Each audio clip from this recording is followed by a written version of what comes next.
Malaikat itu di apa? Malaikat itu kan yo duwe pikiran. Terus iblis yo duwe pikiran. Sing padha-padha pikiran niku ya rada bener iblis. Pikirane to ya. Tapi nurute bener malaikat. Jadi umpama agama kanut pikiran ya bener iblis. Mergo cara berpikir iblis iku Adam ku sangka lemah, aku sangka api. Berarti keren aku. Nah cara pikirane malaikat wis ora mikir bombol ndi dikongkon ya manut. Jadi agama ini sanad. Agama ini seorang lagi napa? Sanad. Sakjane cara tauhid ya keberatan. Aku ana istilah Baitullah ya keberatan. Wong Baitullah maknane omahe Allah sing takok. Allah manggon wirdi ning Ka'bah. Jadi kita harus ngikuti ulama. Dikatakan Baitullah itu nama penghormatan. Sesuatu itu mulia, maka disebut Baitullah. Bukan berarti Allah nempat di situ. Mergo Allah ndak butuh napa? Tempat. Jadi itu kan jelimet, Mang. Lagi-lagi yang tahu itu ulama. Masjid ya dikatakan Baitullah. Nah misalnya iki masjidnya pangeran, malah nambah mana nih lucu. Masjidnya pangeran, jadi iki tempat sujudnya pangeran. Nah, kacau kan.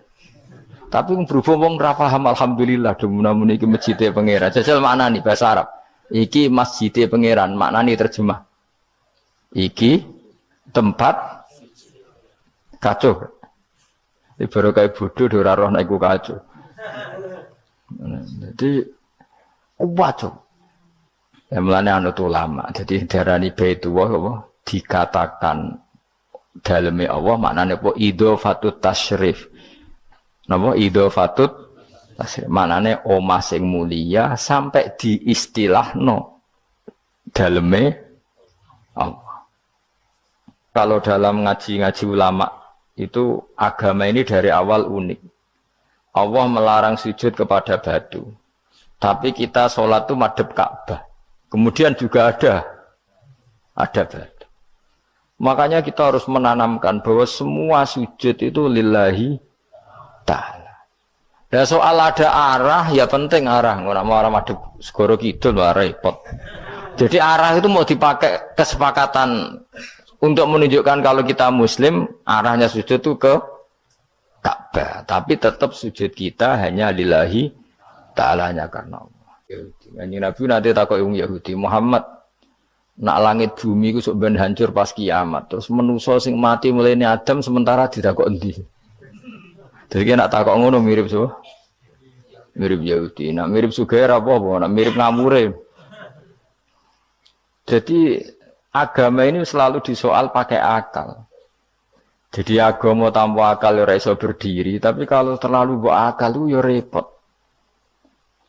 Ya makanya tadi itu pentingnya riwayat. Seorang lagi pentingnya apa? Riwayat.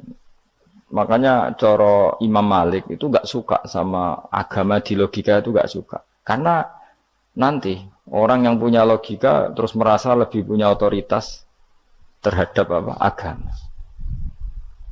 Yo wis sesuai ngono agama iku angel oleh nerangno sampean agama kok. Sampeyan saiki tak bedheki. Nabi Adam diusir kondi.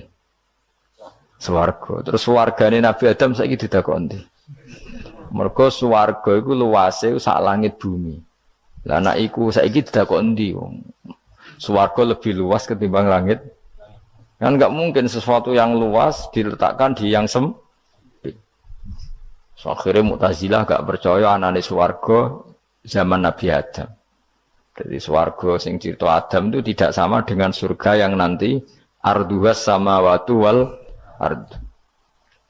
Jare ahli sunnah yo sono. Lah ning ndi wis ra roh pokoke ono. Ya itu kan sama-sama terus diterusno wong debat. Ya sudah guys. Nak cara aku wis mlebu sik kok gampang nerangno nek wis bar roh. Secara teori kan gitu, ora roh kok nerangno sak usih. Bro. Ya sudah, sampean bu swarga wae lagi apa? Lagi nerangno. Pas aku nerangno kowe ra ning swarga, ya wis ra ketemu. Wis kono enak ono cangkem elek ngono wis aku ben nerangno kowe ra ning kono, ya wis akhire gak. Apa cocokan sampean? Aku tak nerangno swarga lah sing kono ben nerangno neraka. perkara neraka. Agama itu unik. Ya karena tadi apa ya? Dari awal agama ini di kaum yakilun, tapi akal yang berlebihan itu ya mengganggu agama. Ya sudah, makanya seorang lagi itu riwayat ya, sebagian ini apa? Riwayat. Inna hadzal ilma dinun fangzuru amman ta'khuduna dinakum. Agama ini ilmu, kemudian kamu harus dari sanad yang benar, ya. Dari sanad yang apa? Dari sanad yang benar. Ya sudah seperti itu. Mana itu kalau setuju model kayak sholat sunat safar tidak harus madhep kiblat terus. Jadi agama ini sudah unik. Misalnya gini, sholat fardu kan wajib kiblat, tapi ada sholat yang nggak usah madhep kiblat, yaitu sunat safar. Misalnya orang di pesawat gini. Karena guling-gilingan, hakikatnya kiblat itu tidak fokus kita namun Allah Subhanahu wa Ta'ala. Jadi memang agama, tapi lagi-lagi itu butuh riwayat. Seorang lagi butuh riwayat. Kalau nggak pakai riwayat terus kayak Abu Nawas kabeh. Karena tadi Amerika, seorang lagi Amerika, itu kalau dibor pas New York itu kena Ka'bah. Lah logikanya kalau arahnya pas itu kan bebas arah. Berarti orang Amerika oleh sholat bebas. Tidak bisa seperti itu, ya tetap anut konsensus ulama sana atau tradisi sana, kiblat itu ngambil arah mana. Karena dia pas.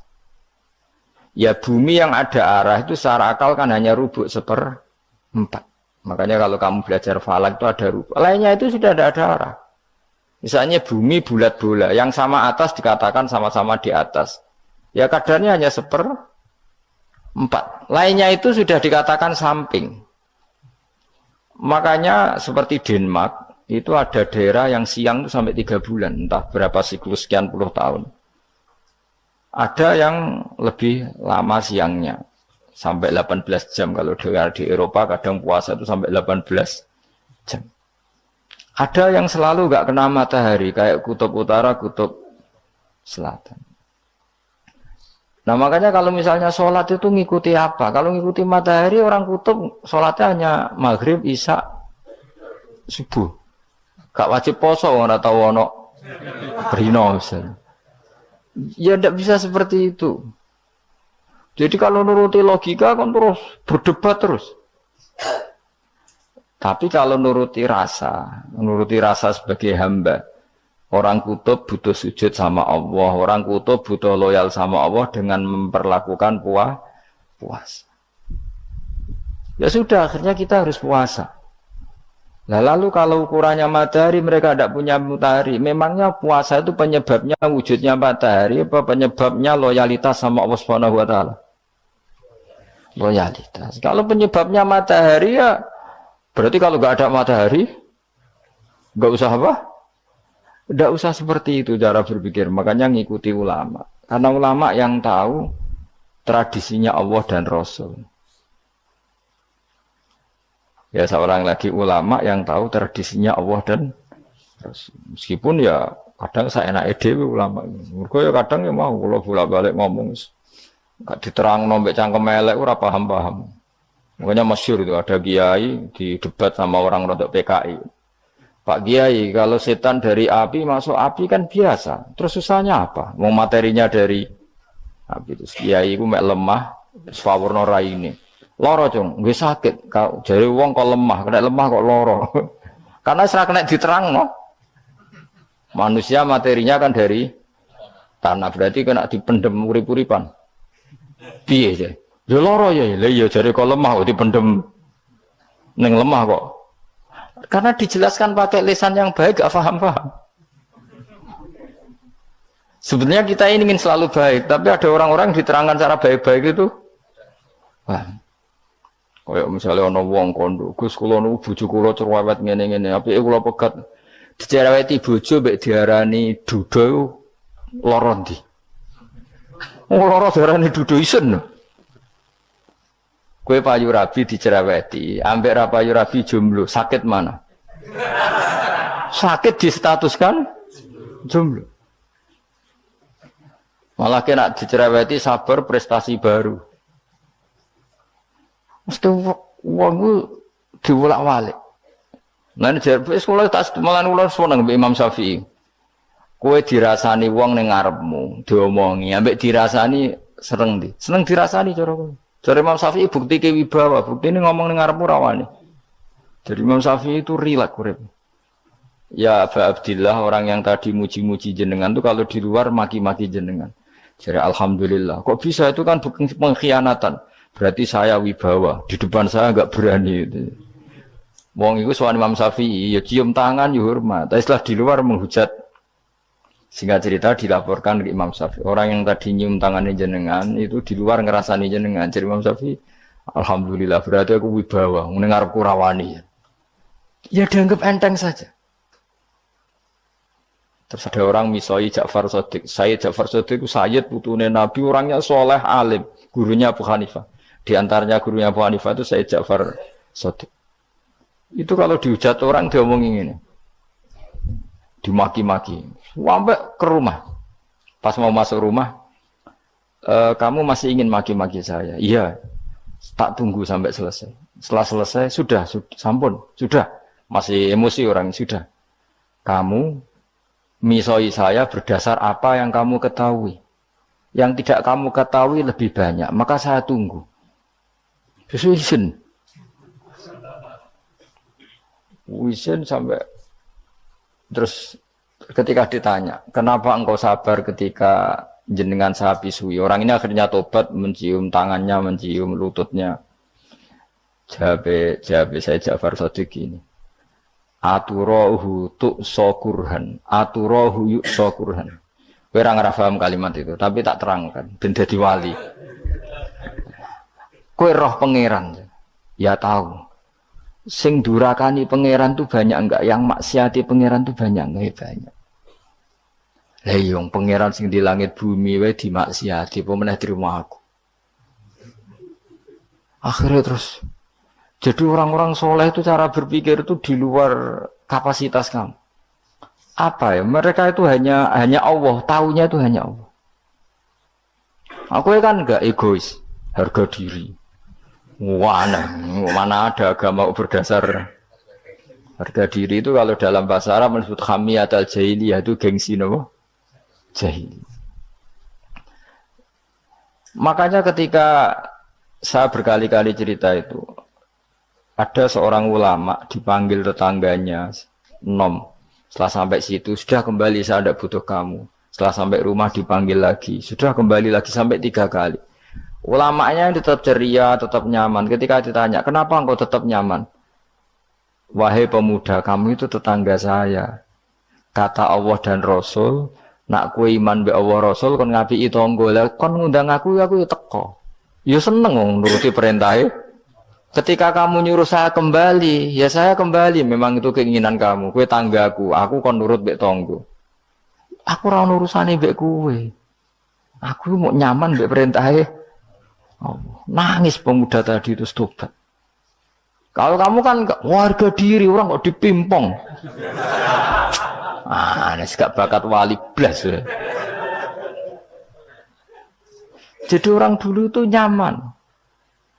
Karena pikirannya namun Allah Subhanahu wa ta'ala. Umar bin Abdul Aziz itu termasuk khalifah paling soleh setelah periode sahabat. Itu mau kapundhut itu semua ketika keluarganya menangis. Kenapa kamu menangisi saya? Ya karena engkau mau mati. Memangnya kalau mati mau kemana aja? Ila khairi madhubin ilaih, kedzat terbaik. Terus aku mbok kon urip awor kowe. Kowe gak jelas iso ngrumat aku ta ora. Anak Allah malah jelas. Saiki apik ndi urip mbek wong ora jelas sampai sing jelas. Ya wis kapundhut. Kowe kan gak mati ku wedi. Dosane akeh. Lah mungkin nek urip terus ora dosa apa to ngene. Mung gaya tok asline. Dosa kula cek kathah Gus kok mati terus. Ya malah apik mati biar dosa meneh. Biasa wae nek ape mati biasa karena potensinya kamu urip suwi ku dosane apa taat meneh. Ya jawab. Potensine. Dosa meneh apa taat meneh? Apa ya dosa ya taat. Terus pas mati pas taat atau pas dosa? Ora usah ngono biasa ya. Ape mati, mati ae, matur pangeran Gusti nak saene mati nggih. Mati mawon nak saene urip nggih. Urip mawon Gusti semua anut jenengan wis. Zaman kula urip sing ngrumat nggih jenengan, mungkin sampean mati sing ngelola nggih napa? Jenengan pun donya sing ngurusin jenengan. Kan sebenarnya kalau kita berpikir gitu kan nyaman. Zaman kamu hidup yang mengendalikan jantung, paru-paru, oksigen juga Allah. Dan kamu nggak tahu caranya, tahu-tahu hidup. Tapi setelah mati dikubur kamu iskal. Lalu sistem pernafasan saya gimana setelah saya mati? Memangnya zaman yang dunia kowe roh. Oh karena ada oksigen. Nah, terus oksigen wujudnya karena apa kowe ya ora roh? Oksigen dari zat gini lah zat iku kok sapa ya ora roh. Mau gaya tok ngomong mau tetep akhir ora roh. Lan kadang kula gawok mbek wong goblok wis ora roh kabeh dari awal mau alam semoga gak usah nerang. Nah, artinya gini, kalau zaman di dunia kamu tidak bisa mengelola diri kamu sendiri, juga sama setelah mati tidak bisa mengelola diri kamu sendiri. Semua itu al-amru biyadil, semua itu dalam kekuasaan Allah Subhanahu wa ta'ala. Ya sudah, alaihi tawakkaltu wa ilaihi unib. Ya sudah, kita pasrah saja dan kita hanya kembali kepada Allah Subhanahu wa ta'ala. Ya sudah, itu agama. Tapi nak bawa logika pakai akal. Wah itu orang mati itu sudah nggak bisa apa-apa, sudah jadi tanah gini-gini. Ya, masalah catekar yang ngerti, nak jadi tanah itu tidak bisa apa-apa. Tapi masalahnya kita ini dikendalikan oleh zat yang bisa mengelola semua. Yaitu Nabi Adam diciptakan juga dari tanah. Ya sudah hanya berdasar riwayat itu yang kita akhirnya meyakini setelah kita mati juga bisa hidup lagi. Iki rasa khawatir, iblis itu ya dhaif, iblis ya lemah. Nyatane ya kowe tetep ngaji jalalan. Berarti ora sukses menyesatkan. Kodang di kowe iblis. Ya kodang sampean, kon ra ngaji tetep ngaji. Kon paham tetep ora paham. Berarti iblis itu enggak keren loh. Betul, saya setiap melihat orang sholat itu menyaksikan kekalahan apa? Iblis. Jadi iblis itu ya kalah ora kok hebat ya ora. Biasa mawon, ora usah sing hebat ya namung pangeran. Dari awal iblis wis menyerah ngadepi orang sing ikhlas. Ikhlas itu dimulai dari awal. Cara bahasa Inggris pokoke hilir sampai hulu sampai hilir kudu ikhlas kabeh. Misale ke duit, yakin nek iku wae Allah. Sehingga kita ketika ngasihkan orang itu kamu enggak merasa itu milik kamu. Sehingga enggak gampang ngundat. Selagi itu kamu benar keduanya awalnya salah itu masih mungkin tidak ikhlas. Uang ini milik saya, tak kasihkan kamu dengan ikhlas. Kalimat milik saya ini menjadikan suatu saat kamu jadi undat-undat karena milik saya. Tapi kalau ikhlasnya dari depan, uang ini milik Allah, ilmunya bahak milik Allah. Terus tak kasihkan kamu juga hambanya. Dari awal kan merasa saya tidak punya apa-apa. Tapi selagi saya ikhlasnya hanya separuh. Ilmu saya tak kasihkan kamu karena Allah, berarti masih potensi enggak ikhlas ya. Jadi kalau ngelatih ikhlas itu harus dua-duanya. Kamu punya uang milik Allah, punya ilmu milik Allah, punya jabatan milik Allah, kemudian kamu kasihkan sesuai perintah Allah. Itu lebih mudah ikhlas karena la haula wala quwata illa billah. Selagi masih separuh saja salah, itu potensi berikutnya juga ikut salah. Misalnya aku ngurmat yatim kok ikhlas, duitku tak kena. Kata duitku itu menjadikan suatu saat. Dulu tak rumat, saiki jebule lali aku. Tapi kalau alhamdulillah saya pernah digerakkan Allah ngurmat yatim dengan milik Allah juga. Sehingga kita sekedar pernah melakukan ketaatan ini senang. Enggak penting berikutnya anak yatim ini nanti peduli kita apa enggak, enggak penting. Itu ikhlas ya. Ikhlas itu sesuatu yang semuanya lillahi ta'ala. Dan inna sholati wa nusuki wa mahyaya wa mamati lillahi rabbil alamin. Itu masyhur itu khilafnya ulama. Apakah malaikat itu termasuk umatnya Kanjeng Nabi Muhammad sallallahu alaihi wasallam? Ada ulama yang mengatakan cara pandang Nabi diutus itu untuk mensolehkan yang tidak soleh atau mensolehkan yang potensi tidak soleh. Kan orang itu ada dua. Ada yang memang tidak soleh disolehkan. Ada yang potensi tidak soleh. Sebetulnya sudah soleh, tapi potensi juga tidak soleh. Terus disolehkan. Nah, malaikat ini kan tidak berpotensi maksiat, sehingga enggak butuh nabi. Seorang lagi, malaikat itu kan nggak mungkin nggak soleh, selalu soleh. Berarti nggak butuh nabi. Itu cara pikiran Imam Suyuti. Sehingga dia mengatakan Quran itu memperingatkan semuanya kecuali malaikat. Karena malaikat tanpa diperingatkan sudah soleh. Tapi kata ulama yang lain tidak seperti itu. Malaikat tetap senang sebagai umatnya Rasulullah Shallallahu Alaihi Wasallam karena butuh status tasyrif. Tasyrif itu keren. Nanti takut itu melok kelompok isopo, melok kelompok Kanjeng Nabi Muhammad Shallallahu Alaihi Wasallam. Sehingga kalau nanti ditanya Allah, mimman anta misalnya, min ummati habibika Muhammad, itu keren. Kayak termasuk umatnya kekasihmu Nabi Muhammad Shallallahu Alaihi Wasallam. Lalu kamu ngikuti apa? Yo min ahsani kitabik, macam ngikuti kitab terbaikmu ya Allah. Sehingga mereka ikut umatnya Nabi bukan karena disolehkan, tapi karena tasrif, satu kehormatan. Itu yang diikuti ulama tradisi kita, ahli sunnah, ngikuti yang pendapat itu. Ngikuti bahwa malaikat pun suka dikategorikan umatnya Kanjeng Nabi Muhammad Sallallahu Alaihi Wasallam karena nambahi tasrif. Nambahi apa?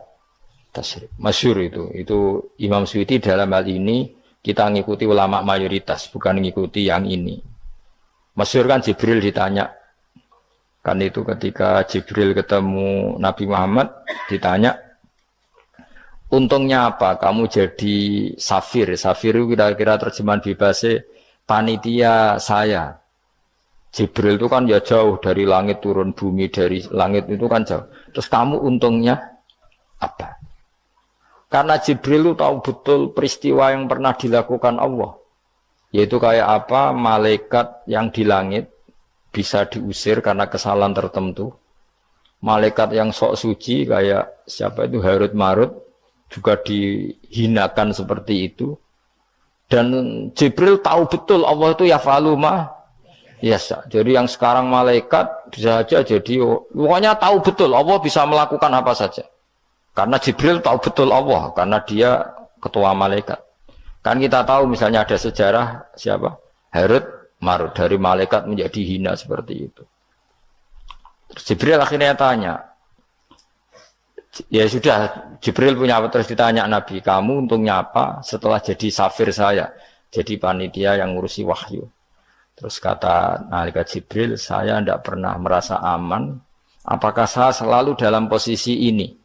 Posisi terhormat, kecuali setelah menjadi safir, menjadi pelayan kamu ketika aku distatuskan oleh Allah apa itu innahu laqaulu rasulin karim dzi quwwatin inda dzil arsy makin muta'in tamma amin. Terus kan fa amin tu ba'du, baru setelah itu saya merasa aman bahwa posisi saya aman karena Quran itu abadi ila yaumil qiyamah ila mala mi'adalah, semuanya Quran itu abadi dan di Quran itu saya distatuskan muta'in sama amin. Berarti saya merasa aman, tidak akan dirubah kestatusan saya malaikat semenjak saya jadi safirmu.